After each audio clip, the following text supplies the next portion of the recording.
दारागाव फैदोंमोन जों नै अखासो मोनबाय अखा दुगैगोन होननानै इमान लाबोबाय गामसाफोर नाथाय दुगैनायथ' जानाय नंला नैयाव दुगैलांनांगौबा माने गुसु गुसु दैयाव लोमजागोनसो गारिखौ पार्क खालामबाय ओमफ्राय बैयाव जोंनिया संनाय खावनाया अखा फैफिनबाय अखा अ सार गानस्लायखांबाय गाहायथिंजाय भिउखौ देखायनि सार अखा हाबाय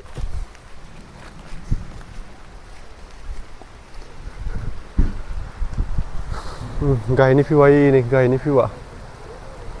गारि थांगासिनो दं गाहायनि भिउ दारागाव बै नै बिथिंजाय मेन जायगाया दुगैग्राया नै दुगैग्राया थांगासिनो ओइ नै थांनानै फैगासिनो खामानि मावहैदों दिनै बान्दोनि खामानि सोलिदों बान्दोनि अखा हादों खोरोमगासिनो दं अखा खोरोमगासिनो दं भिउआ बिराद मोजां बेयावथ' आरो जिरायना थानो बेसेबा मोजां जादों भिउखौ देखायनि बापरे बेसेबा मोजां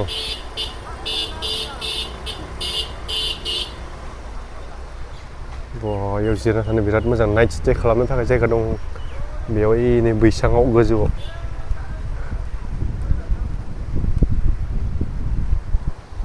भिउ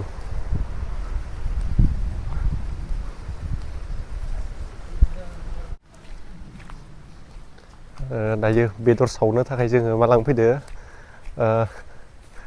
माबा दाननो फैदो मा होनो सार इखो गन सारा सिखा लाखादो सारा थ' सारथ' बहा मोनो ओइजाथ' ओइयावसो ओइफोरखौ जागोन ना जाया ओइ माबा न'खौसो सेफायनाय जागोन सारा जोंना गन दाननो फैगासिनो बेदर सावनो अमा बेदर बिराद मोजां जादोंलै जायगाया दिनै गाहायाव थांनो दा दुगैनोसो हाला आरो नै इयाव दुगैनांगौबा गुसु जि गुसु फैदो जायो दैया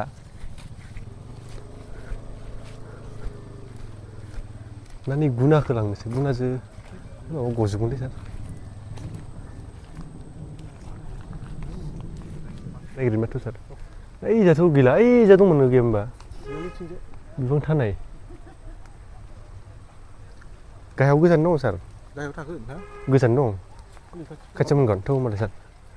बोख्लायनो र' ओरै लां सार गेट खेवनि नै सार जागोन दे दोनथ' नैसो थांनांगोन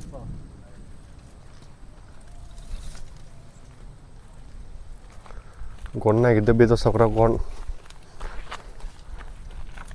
सारखौ मेदामा नायथो दे मेदामनो हरगोन दायो साराबो बिराद हेन्डसाम जाफुथारदो दाबो बोरायाखै र' सारा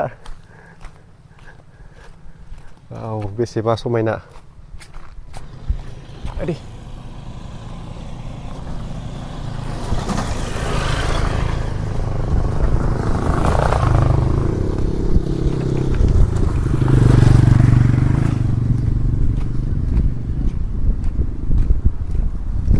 अखा हानायखाय लांदां नङाबा इयाव दुगैनाया अफार जासिगौमोन नायनि जा भिउखौ एसे इयाव जिरायना थाबाय थानो लुबैलायोलै सार जिरायना थाबाय थानो लुबैलायो थान्दा अखा हाबाय जाला अखा हाबाय गन नागिरना फैनाया अखा जाबाय खारनोसै ओइ गोजौआव नागिरफिनसै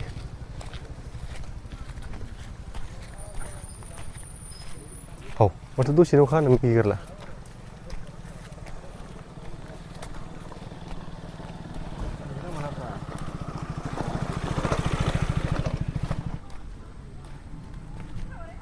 नै सार नैखौ लांसै सार इखौ दानस'दो मायाबा इखौ लांसै दे सार अ इखौनो माबानोसै थ' लाथ' सार ओइयाव दानगोन थ' सार ओइयाव दानगोन गन मोनबाय मानिबा गन दंमोन आरखो दानो नै जंफार फारसार गुजिफोर बादि बानाय गाख्ला होननानै सार आरो सिखाखो अन्थायाव फोनांनानै मोनायाव ओइ न'फोराव बिराद नाइट स्टे खालामनो हामदो कारेन्ट दङ सलार सिस्टेम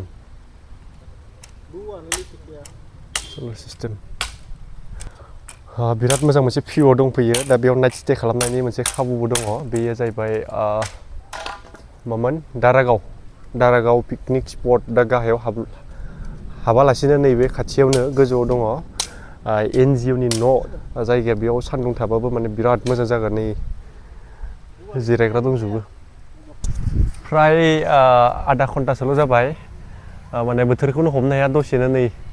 सान्दुं दुंना होलायबाय दानि अखा सिजा माने बाइकआव मानसिफोर फैगासिनो नाथाय दा सान्दुंसो दुंना होलायबाय बोथोरखौ देखायनि नै दसेनो सान्दुं दुंना होबाय सान्दुं दुंबाय दासो बरिया मोनसे बाथ्रा फावजों मिलायदों माने बोथोरखौ माने जेबो गेरेन्टि लानो हाया नै दसेनो सोलायो नै सान्थिसारा नै सान्थिसारा दिनै BTC नि फरेस्ट गार्ड एबा फरेस्टार 1 नि रिजाल्ट होदों जाय जायना रिजाल्टआ मोजां कमेन्टआव खोन्थाहरनो थाखाय आं खावलायनाय जाबाय 26 किल'मिटार थाबायनाय आरो टाइमा जाहैबाय 4 आवार्स दा बेयावनो 26 किल'मिटारखौ माने कमप्लिट खालामनांगोन गाहायाव दै लांनो फैदों गाहायाव बिराद अन्थाइ बेदरगोन बिराद अन्थाइ दानि गाखोनायाव नांथारदोंमोन अखा हानाया जादों ना गेजेरजों लागोन नागिरबा इदिल' लाबाग लामाया गाज्रि जालाङो नै जोंनियाव लागोन मोना सौबा दे हानहरनो हागोन ना हानहरनो हागोन ना सियामासो फैबाय थायोलै नोंसोर हायाबा इहा ओंखारजागोन ना जायाबा सियाम दै हानहर जागोन नायजा दै लांनो फैदों जों दै गैया दै जोब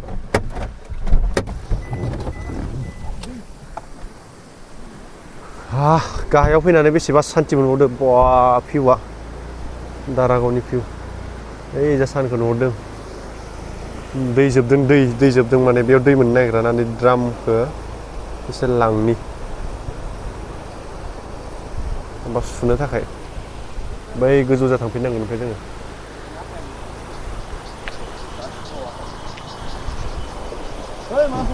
बिराद स्पिड माथो दैयालाय मा बेबस्था बिराद स्पिड दैया बिराद स्पिड गलांजोबगोन दै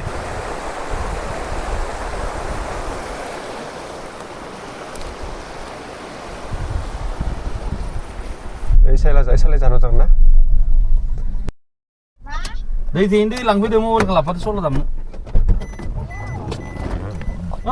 दै लांफैदों मबाइलखौ लाफादो दै लांनो फैदों दै दा बे 5टा बाजिनि मोनसे भिउ बापरे बेसेबा मोजां बार थान्दा 5टा बाजियावसो बिराद मोजां माथो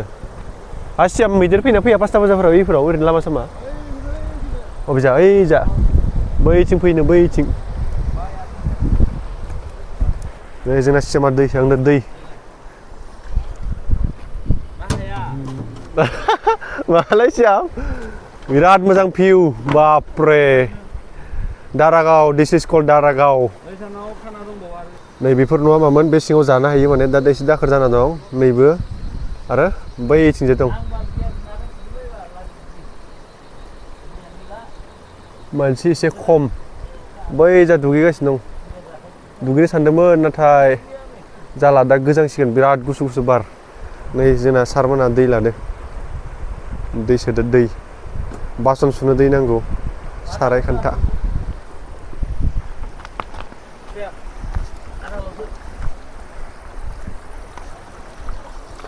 ठंडा पानी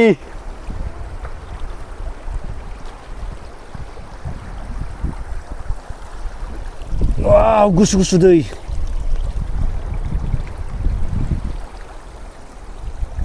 वाव दै बारा फुल लानाङालै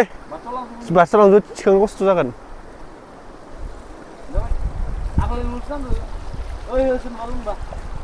खुलुमबाय लोगोफोर दायो आङो दारागाव बेयाव मोनसे माने मोजां मोनसे जायगा जेराव बार गुसु गुसु बारगासिनो दङ दायो टाइमा जाबाय 5 बाजि जाबाय दायो माने बिराद थान्दा थान्दा अखा गैया दा दोमैलु दोमैलु सान्दुंबो माने बिदि गैयामोन दसेनो अखा हादों दसेनो माने बार बारदों ओरै दङ दा दुगैनो सानदोंमोन नाथाय बोथोरा एसे गुसु गुसु जाबाय बार गुसु गुसु बारबाय माने दुगैनांगौब्ला बिराद माने गोजांबावगोन दा बेनिखायनो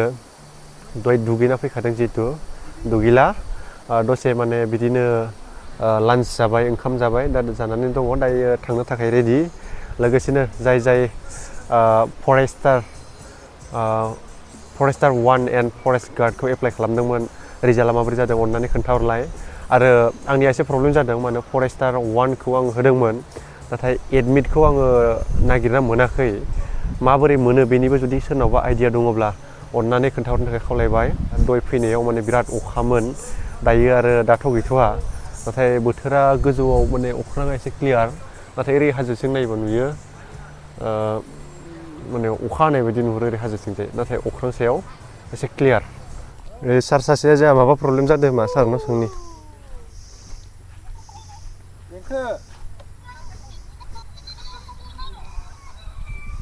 मा प्रब्लेमलै सार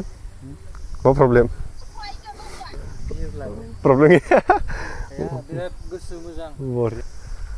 जोब्बाय जोंनिया मोनालायबाय खोमसि जाबाय सलारनि लाइट जोंबाय ओरैबो खोमसि जाबाय गारि गंसेयाव थिखांगासिनो लड खालामगासिनो दं साराय खान्था गासिखौबो सैमा फिसाफोरा आग्लायनाय माबाखौ जाजोब्बाय ओरैबो दं